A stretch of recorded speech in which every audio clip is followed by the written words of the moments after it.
ثم أرسلنا موسى وأخاه هارون بآياتنا وسلطان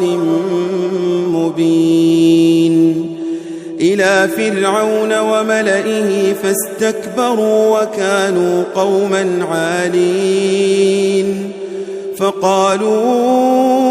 أنؤمن لبشرين مثلنا وقومهما لنا عابدون فكذبوهما فكانوا من المهلكين ولقد آتينا موسى الكتاب لعلهم يهتدون وجعلنا ابن مريم وأمه آية وآويناهما إلى ربوة ذات قرار ومعين يا أيها الرسل كلوا من الطيبات واعملوا صالحا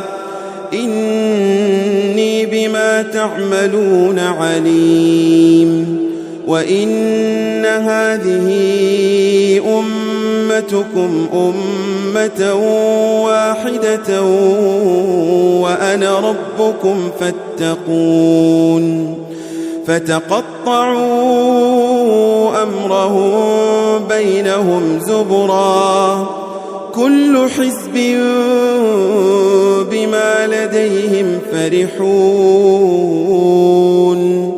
فذرهم في غمرتهم حتى حين أيحسبون أن ما نمدهم به من مال وبنين نسارع لهم في الخيرات بل لا يشعرون إن الذين هم من خشية ربهم مشفقون والذين هم بآيات ربهم يؤمنون والذين هم بربهم لا يشركون والذين يؤتون ما آتوا وقلوبهم وجلة أنهم إلى ربهم راجعون أولئك يسارعون في الخيرات وهم لها سابقون ولا نكلف نفسا إلا وسعها ولدينا كتاب ينطق بالحق وهم لا يظلمون بل قلوبهم في غمرة من هذا ولهم أعمال من دون ذلك هم لها عاملون حتى إذا أخذنا مترفيهم بالعذاب إذا هم يجأرون لا تجأروا اليوم إنكم منا لا تنصرون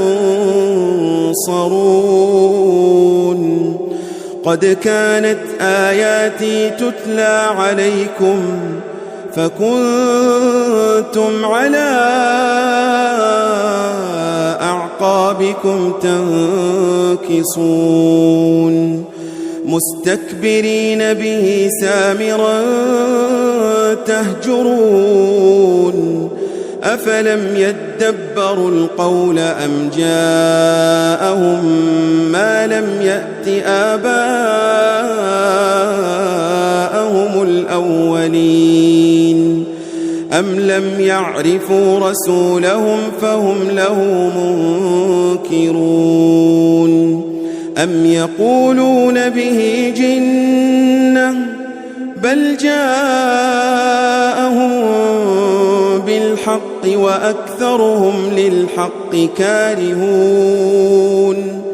ولو اتبع الحق أهواءهم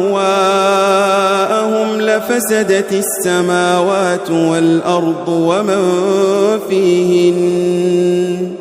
بل أتيناهم بذكرهم فهم عن ذكرهم معرضون أم تسألهم خرجا فخراج ربك خير وهو خير الرازقين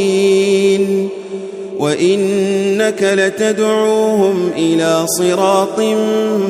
مستقيم